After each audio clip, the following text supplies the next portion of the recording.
After I was reunited with my birth family, my sister, the girl who had lived my life in my place, tearfully offered me her fiancé. "Lily," she said, her voice a portrait of selfless sacrifice, "James is yours. I'll step aside." The moment her tears fell, the entire family turned on me, their hearts aching, their fingers pointing. That was when I understood, this family only responded to weakness, never to strength. So I dropped to my knees with a thud, my sobs louder and more desperate than hers. "Aurora, how can you step aside? If you do, James will blame me. Mom and Dad will blame me. My brother will blame me. What's the point of me even being alive if you won't stay with him? I'll die right here."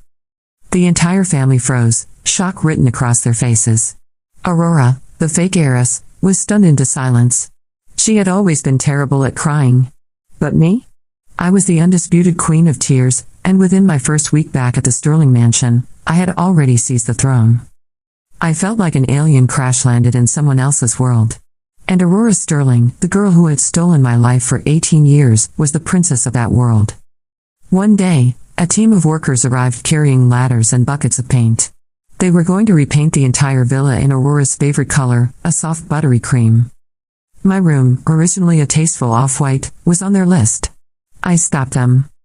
"My boy, please. Don't paint my room." Aurora drifted over at the sound of my plea, linking arms with our mother, her eyes shimmering with tears. "Lily, don't you like it? I'm so sorry, I wasn't thinking. I thought you'd enjoy a warmer color too." Our mother frowned at me. "Lily, Aurora meant well. Why are you being so ungrateful?" Our father lowered his newspaper. "It's just a bit of paint. The whole house should have a uniform style." I looked at their entitled faces and finally understood. In this house, my opinion didn't matter. Only Aurora's tears did. "Fine," I whispered, my eyes reddening, my voice trembling with unshed tears. "I'm not ungrateful, Mom. I heard this room was the nursery you prepared for me when I was a baby. This color. You chose it for me with your own hands all those years ago." I lifted my head, my eyes glistening, refusing to let the tears fall. I wanted to keep it. As if I was never lost at all. Just for a moment, I wanted to know what it would have felt like to grow up here with you. My voice cracked into a choked sob. "I'm sorry. I'm being selfish. Go ahead and paint it. Pretend I never came back." The living room fell into dead silence. The blame on my parents' faces twisted into shock, then melted into a tidal wave of guilt. My mother shoved Aurora aside and rushed to embrace me. "My sweet girl, don't cry. Don't cry, it's Mommy's fault. We're so sorry." My father roared at the workers. "Who told you to touch the young Mrs. Room? Get out. Now." My brother Julian, coming down the stairs, rushed to my side, awkwardly patting my back. "Lily, don't cry. No one will dare touch your room." Aurora stood frozen, her gentle expression stiffening. She had never imagined that I would take her little trick and amplify it tenfold. She opened her mouth to speak, but I cried harder.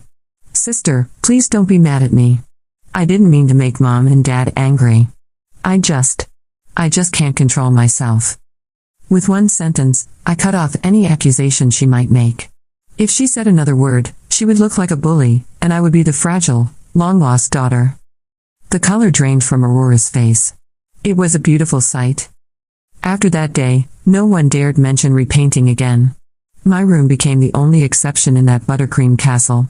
The days that followed were a blur of subtle battles fought in the open halls of the Sterling mansion. Every glance, every gesture, every carefully chosen word became part of a war that Aurora thought she was winning. She still believed that her tears and false kindness would be enough to keep everyone under her control. But I had already begun weaving myself into their hearts like an invisible thread. All I had to do was cry a little louder, tremble a little weaker, and let the family's guilt consume them whole. Aurora's birthday had already made the house feel like it belonged to her. Balloons in soft pinks and silvers decorated the grand dining room, a towering cake frosted in perfect pastel layers sat at the center, and guests flowed in and out as though the Sterlings were royalty. Everyone laughed, clinked glasses, and smiled in that hollow way that high society does when appearances matter more than sincerity. Aurora glowed in the middle of it all, her designer dress hugging her figure, her diamond earrings catching every glimmer of the chandelier. Julian, ever the doting brother, had surprised her with a Porsche earlier that afternoon. She still had the keys dangling from her manicured fingers, flashing them proudly every time someone asked about her gift. She played the part of a beloved daughter flawlessly, and everyone adored her for it. I remained at the edge of the celebration, watching quietly, invisible but present enough to remind them of who I was. It was always like that, Aurora shining under the spotlight, and me existing in the shadows just far enough away to seem small, but close enough to be compared. Julian noticed me in that corner. For the first time, his eyes faltered. He reached into his pocket and pulled out that smaller velvet box, handing it to me as if to correct a mistake before anyone else saw it. Inside was the bracelet. Delicate. Expensive, but nothing compared to the Porsche that Aurora had paraded through the driveway. My fingers brushed the metal, and I knew exactly what to do. The tears came quietly, rolling down my cheeks with a silence that demanded attention. The laughter around us died, the music felt too loud, and the tension twisted in the air. I shook my head, my voice trembling. Brother, thank you, but I can't accept this.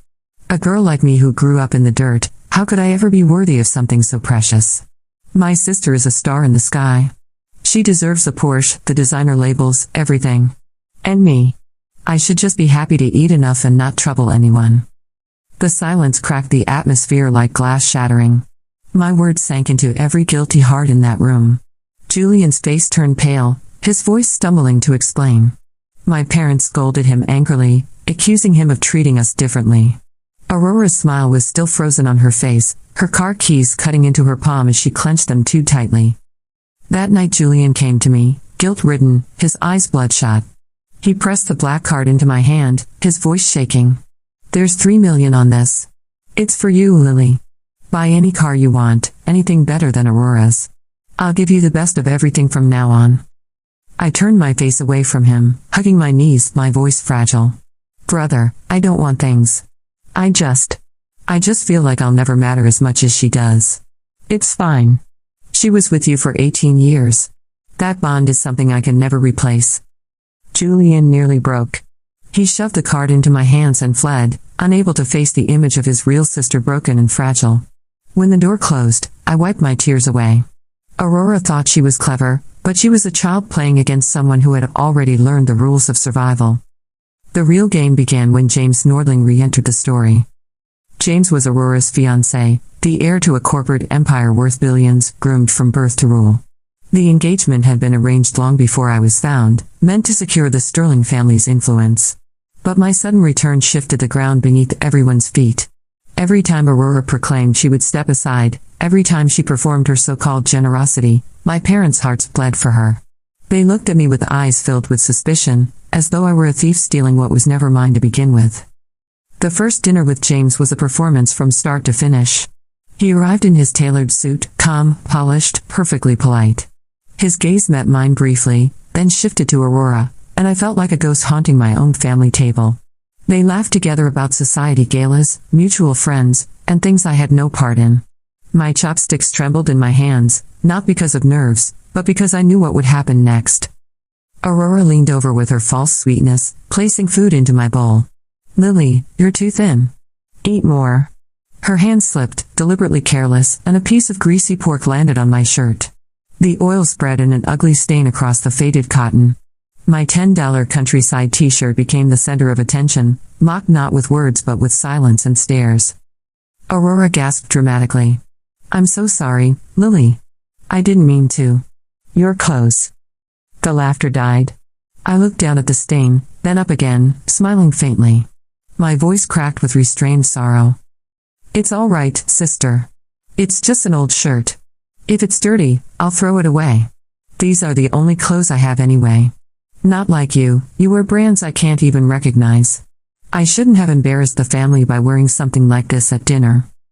I stood, bowed deeply to everyone at the table, my shoulders trembling. I'm sorry, Mom, Dad, Mr. Nordling. Please excuse me. Each step away was deliberate, my back straight, my silence louder than screams. I felt James's eyes on me, shifting from Aurora to me for the first time. His expression was unreadable, but I caught the flicker of curiosity and pity. Behind me, my mother's fury cracked the air. Aurora Sterling? Look what you've done. Aurora sputtered excuses, but no one was listening. That night, James sent me a message. Are you free tomorrow? I'll take you shopping. I smiled. The fish was hooked. The next day I arrived at the mall in the same grease-stained shirt. James frowned the moment he saw me. Why are you still wearing this? I lowered my head. This is the only decent shirt I have to wear outside. His brows knitted tighter. He didn't argue, just pulled me into one of the most exclusive boutiques. The sales staff sneered at me until they saw his card. Then their contempt turned into honey-sweet smiles. James pointed at the dresses. Anything that suits her. Wrap it up. Then he softened his tone. Go try some on. I waved my hands frantically, looking like a cornered rabbit. No, it's too expensive. I can't accept something like this. His voice hardened. It's not for you. It's for the Sterling family's reputation. When you wear cheap clothes, you embarrass all of us. The words were harsh, but I heard the clumsy kindness beneath them. I let myself be dressed in a white gown that shimmered under the lights. In the mirror, a timid, fragile girl looked back at me. When I stepped out, James faltered for just a moment. Then he turned to the assistant. Wrap them all. When we left, he carried over a dozen bags. I trailed behind him, clutching the straps, my head bowed.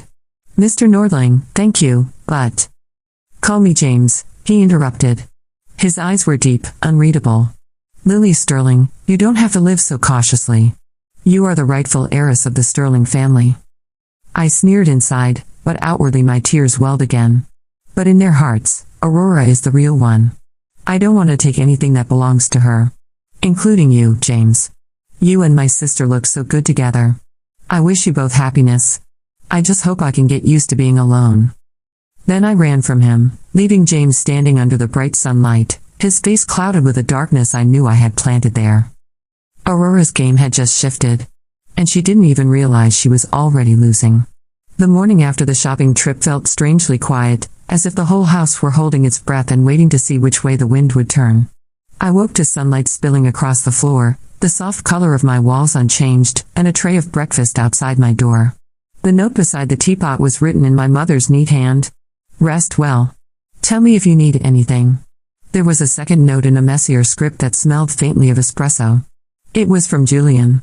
I moved your piano lesson to the afternoon so you can sleep in. Also, I called the boutique and told them to exchange anything that does not fit. Put it on my tab. I smiled, then folded the notes and tucked them into the drawer where I kept small proofs that I existed. After so many years of being no one, every gesture of care felt like a stitch closing a wound. Even so, I did not forget what the house really was. In the Sterling's world, emotion was currency. Aurora had traded in it for 18 years. I had learned the exchange rate in 1 week and I was already turning a profit. At lunch, my mother reached for my hand, almost shy. Lily, are you comfortable here? Tell me if you are not. We can fix anything. I thanked her and picked at my salad with resigned delicacy. Aurora watched from across the table, her smile pleasant and her eyes calculating. She had expected James to wipe me from the board with one swipe of his card. Instead, something had shifted. He had not answered her messages all morning.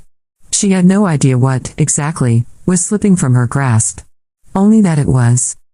In the afternoon, my father returned from the city earlier than usual, his tie loosened, a faint crease between his brows. He asked to see me in his study, a room that smelled of leather and old decisions. His voice was even, but not unkind. James will be hosting a small luncheon in 3 days for his board and a few partners, he said. It is not a formal event, but Nordling events are never social only. They will be watching. Aurora is expected to attend, of course. He paused, and I knew the next words were the ones he debated saying to himself all day. I would like you to attend as well. I blinked with the right amount of uncertainty. Me? Why me? Because you are a Sterling, he said simply. The world needs to see that you are part of this family. That was true enough, but I could hear the rest of the sentence he did not voice. The world needs to see which Sterling has gravity.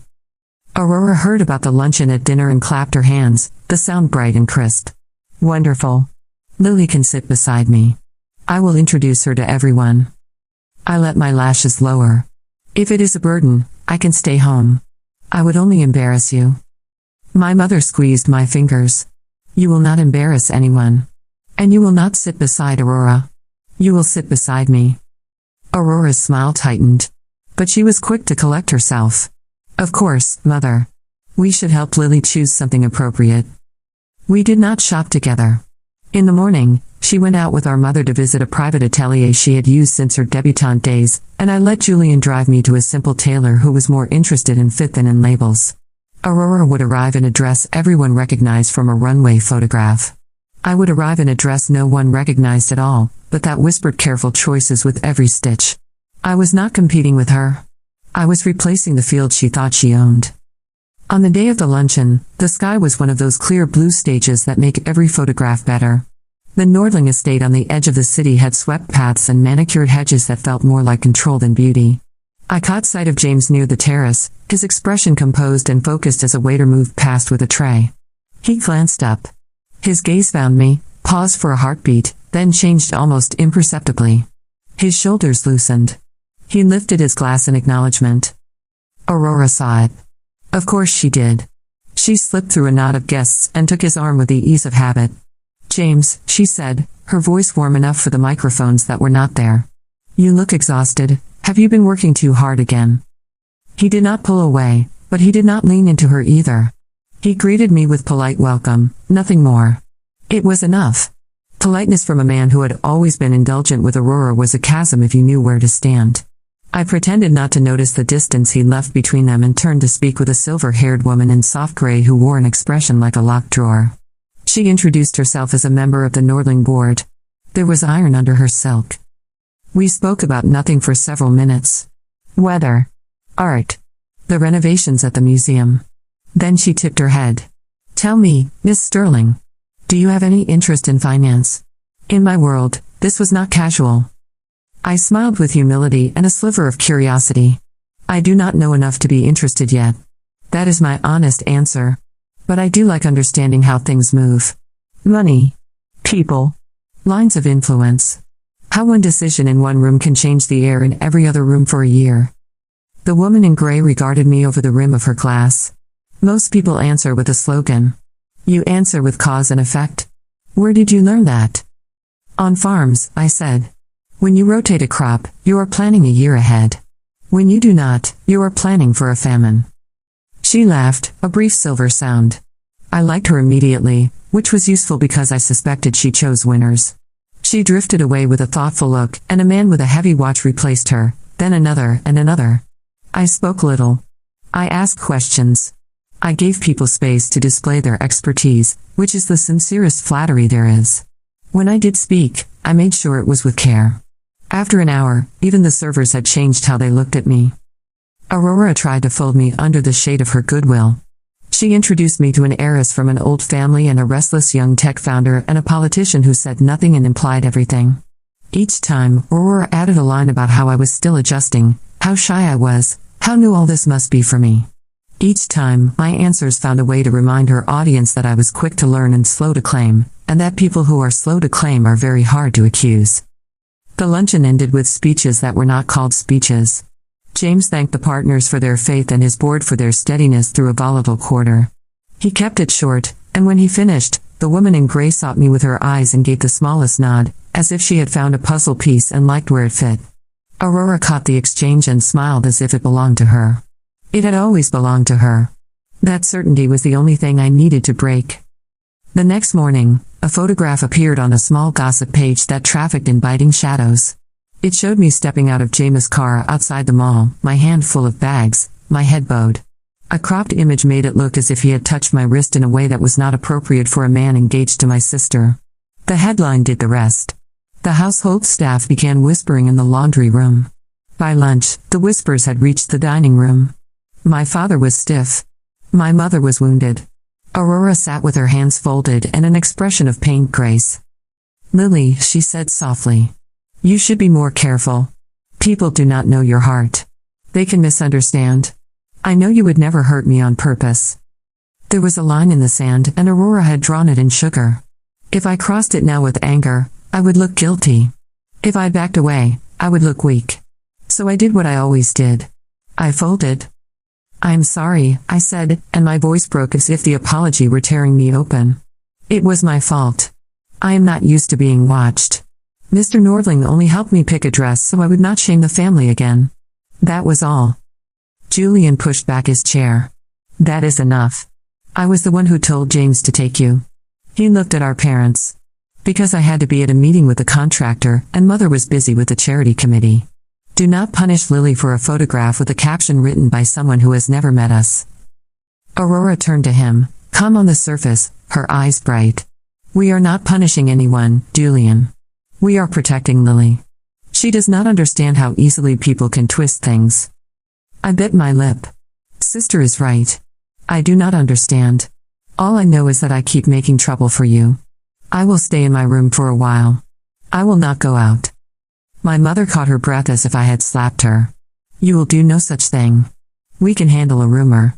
Aurora, call your PR friend and have her arrange a clarification. We will say the Nordlings extended their help in welcoming Lily to the city. That is the truth. She shot a look at my father. And we will not entertain this again. For once, my father agreed. He had lived long enough to know that feeding wolves only taught them to circle back with friends.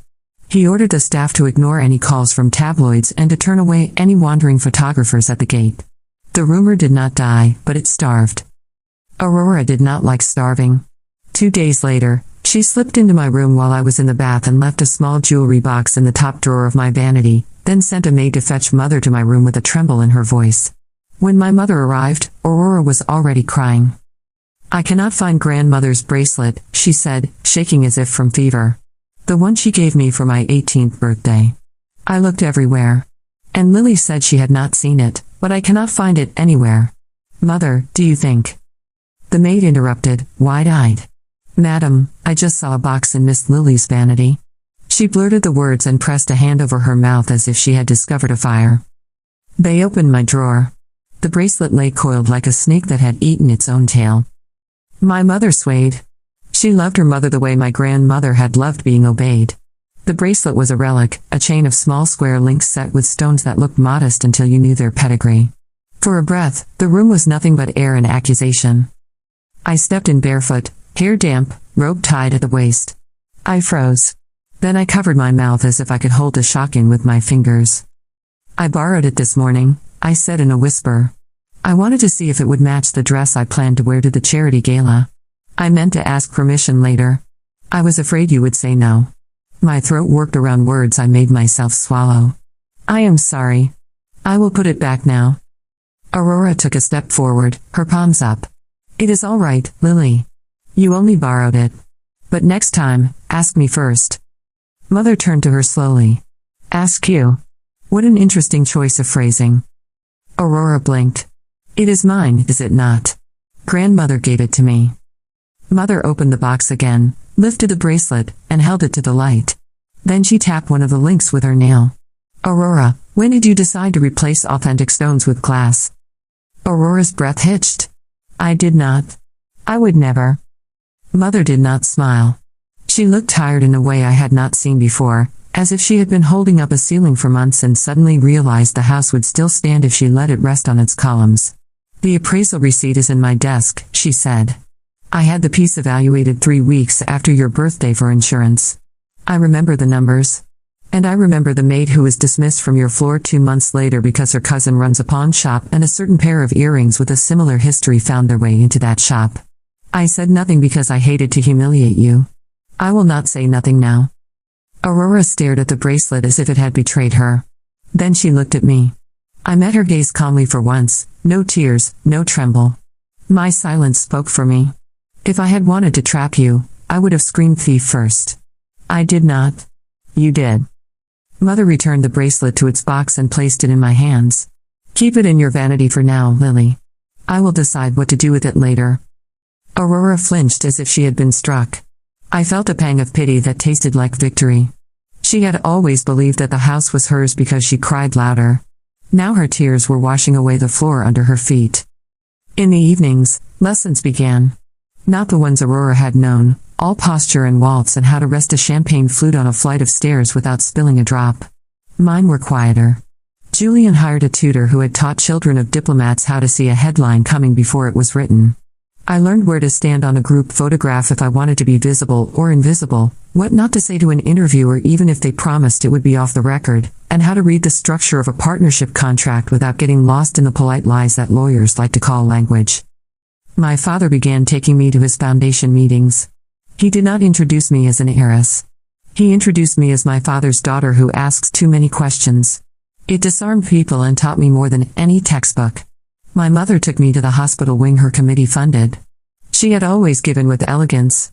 For the first time since I arrived, I saw her give with sincerity. Not for photographs. Not for favors. When she held a premature baby through the clear plastic walls of an incubator, she cried and did not hide it. I stood beside her and held the edge of the world with her for a minute. James visited the house twice in the next week. The first time was business, or so he said. He spoke with my father in the study and left within 20 minutes. The second time he arrived with a small stack of folders that looked like they had been argued over by 3 departments before he confiscated them for himself. He asked for me in the foyer. Aurora answered the door and had to call for a maid to fetch me. He showed me charts. Market entries. Supply chain risks for a pilot program he wanted to launch in the next quarter. It was not a test and yet it was. I listened, asked the question he did not expect about a bottleneck in a port he had taken for granted, and he sat back as if the chair had moved under him on its own. Who taught you to think like that? He asked. People who had fewer options taught me to think about options, I said. When you have one cow and someone tells you to slaughter it for a feast, you learn very quickly how to say no. He smiled then, a real one that made him look younger. He closed the folder and pushed it across the coffee table. Keep this. If you are bored, mark it up and send it back. He hesitated. Or take a walk with me. The gardens are quiet this time of day.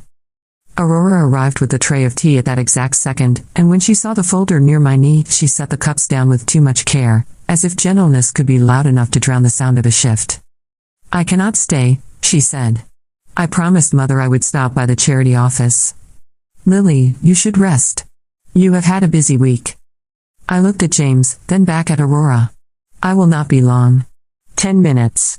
The maples are pretty in the south garden. We did not take the south path. James led me to a long hedge where the city noise thinned and you could hear your own footsteps. He walked with his hands in his pockets for a while. I was unfair to you at the beginning, he said at last. I did not try to see you. I only tried not to betray what I had already promised. That is not the same as respect. I am sorry. I let the quiet stretch, then nodded. Thank you for saying it. Respect matters more than promises when promises are arranged by other people. He stopped walking. When he spoke again, the air changed. Aurora and I will announce a postponement of the engagement at the gala next week. We agreed it was the prudent thing to do while the families adjust. Families do not adjust, I said softly. They choose. Or they pretend to, and then the choice arrives for them anyway. Something like relief flickered across his face. He looked toward the house, back at me, and then he shook his head as if he had nearly said too much. I will see you at the gala, he said. Then he left me under a sky so clear it felt like a dare. The week raced toward the gala and every day felt like a rung on a ladder someone else was holding. Aurora doubled her efforts at perfection. She had fittings every morning. She practiced her speech for the charity auction, a simple welcome and a reminder of the hospital wing the family had funded. She practiced a smile in the mirror that did not tremble. She told herself a story in which she still owned the ending. The day before the gala, she knocked on my door and stepped in without waiting for an answer. She closed the door behind her, leaning on it as if she needed its strength. For once, there were no tears. Do you want him? She asked. I did not pretend not to understand. What I wanted was not the same as what was possible. I looked at her and told the truth. I want to be free of the hunger that makes people cruel, I said. If that means I do not want him, then no. If it means I do not want to fight you over a man you do not love as much as you love winning, then also no. I do not want him in that way. She laughed once, a small sound with no joy in it. You always talk like you are telling a parable. It is infuriating. She pushed off the door. For what it is worth, I did not choose this engagement. But I chose everything that came with it. It is hard to separate a person from an empire when the empire is built to fit that person. She paused. If you hurt our parents, I will never forgive you. If I hurt them, I will never forgive myself, I said, and we both believed me, which surprised us equally. She left without slamming the door. The gala was held in a glass hall near the river that turned the city lights into constellations. The Sterlings arrived as a family, the four of us stepping out of the car in a way that looked choreographed. It was not. It was a rhythm you learn when cameras teach you to walk with your chin at a height that says we are story and not spectacle. Inside, guests rose from their tables as we entered. A string quartet made a long bright ribbon of sound. Servers glided with trays that gleamed. At the far end, a small stage and a simple lectern waited for speeches that would be called gratitude. I recognized the woman in gray from the Nordling luncheon near a pillar. She nodded once. I nodded back. James arrived with 2 board members and his sister, who looked at me with frank interest and whispered something into his shoulder that made him not smile. He greeted my parents, shook Julian's hand, and then inclined his head to me with that polite steadiness that meant nothing to the untrained eye and meant control to anyone who paid attention. Aurora watched all of it from 3 feet away. She was beautiful in a dress of pale gold that might have been spun out of the light itself. For a second, I saw the girl inside the performance, scared and stubborn, and I almost reached for her. The auction went well.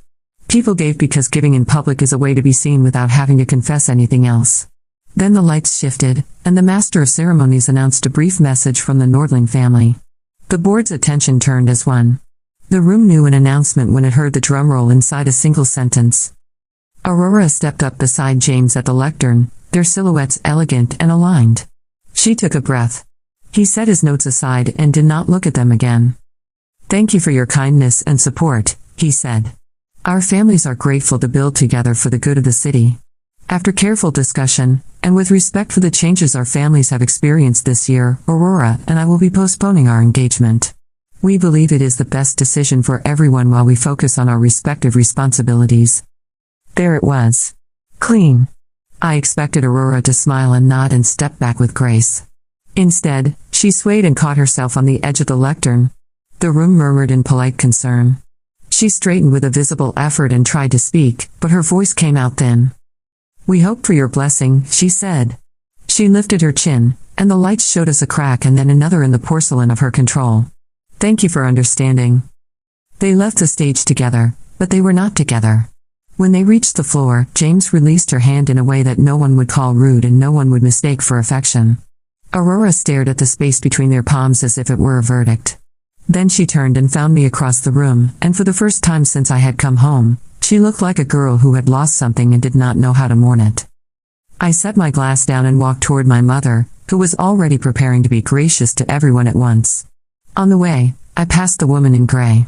She stopped me with a touch to my elbow that was almost nothing at all. "You do not cry tonight," she said. "Good. Tonight you watch." I did as I was told.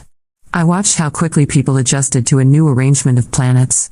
I watched how a rumor can die without a funeral if you give it no flowers. I watched my father relax by a degree I had not seen in years.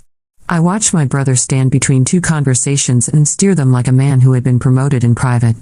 And I watched Aurora fold herself back into the role of the perfect daughter, every movement precise, every smile immaculate, her eyes glassy and unreadable. When the speeches ended and the band struck up a song that had taught 1,000 couples to sway, James found me near a display of photographs of the new hospital wing. He looked like a man who had rewritten a line of code and was waiting to see if the system would crash or hum. "Thank you for not making this harder," he said. I lifted a shoulder. "I did not do anything." "Sometimes not doing anything is the whole thing," he said. He hesitated. "I do not know what tomorrow will look like. But I know this felt right." "Tomorrow always looks like today until it does not," I said. "Then it looks like something you cannot name." He laughed once, not unkindly. "Good night, Lily." "Good night, James." I left the hall with my family. In the car, my mother squeezed my hand and said nothing. My father looked out the window and cleared his throat once as if he had almost said "I am proud of you" and decided to save it for a day when those words would change the shape of a room. Julian caught my eye and mouthed later. He meant we would talk on the terrace, under the maple that dropped leaves like the sky had burned a little and forgiven itself. Back at the mansion, the door had hardly closed before Aurora brushed past me in the foyer and climbed the stairs, one hand on the rail, the other clutched at her side. I watched her until she turned the corner.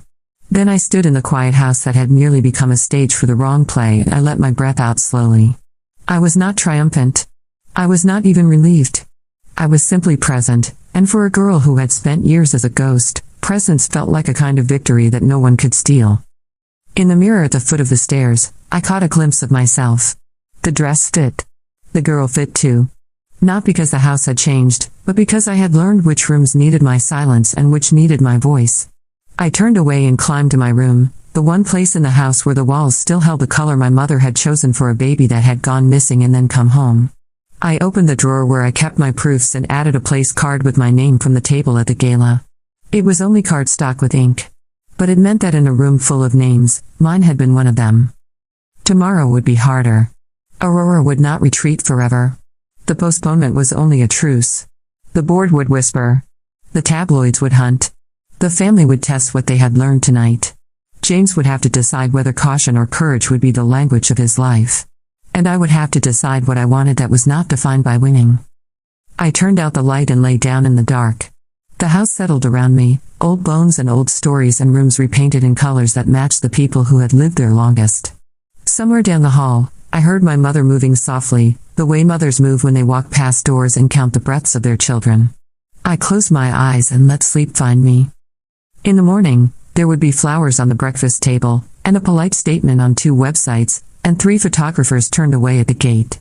There would be the sound of my father's voice on the phone telling someone that the family was united, and the clink of my mother's bracelet when she poured coffee, and the sight of Julian leaning in the doorway with a secret plan to teach me how to bluff without cards.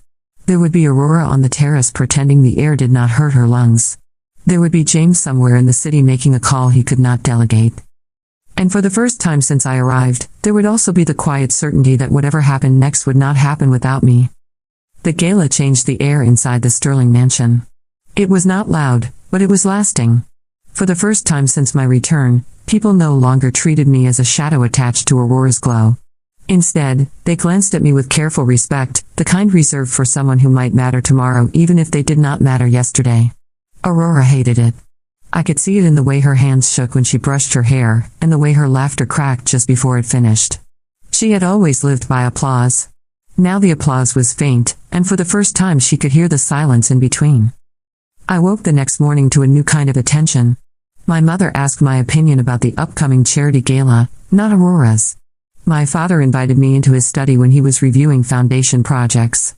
Julian asked if I wanted to ride with him into the city. These were small things, but in a family like the Sterlings, small things shifted gravity. I did not gloat. That would have been obvious. Instead, I lowered my eyes, thanked them softly, and let the weight of guilt and love do my work for me. Aurora, however, refused to surrender.